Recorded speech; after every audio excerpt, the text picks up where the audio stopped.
என்னாவது திருக்குறள் கரெக்டாக சொல்லுடி. இருக்கிறிய வழக்கட்டாயா வழக்கட்டாயா இந்த திருக்குறளா ஏண்டி அகர முதல்ல எழுத்தெல்லாம் சொல்லி குத்தா வழக்கட்டாயா இருக்கிறிய வழக்கட்டாயா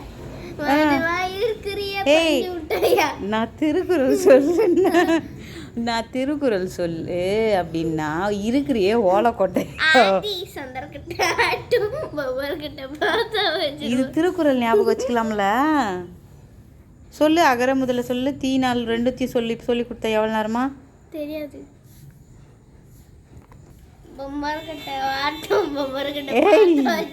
உன சாவடி வாங்க பண்ணி பார்த்துக்கிட்டே என்ன சொல்லணும் சொல்லுடி. ஒரு குரல் சொல்லுடி. ஏன்டி அப்படி ஆடினுக்கிற? தீநாள் சிட்டப்பன்னு சொல்லு. தீநாள் ஆத்தி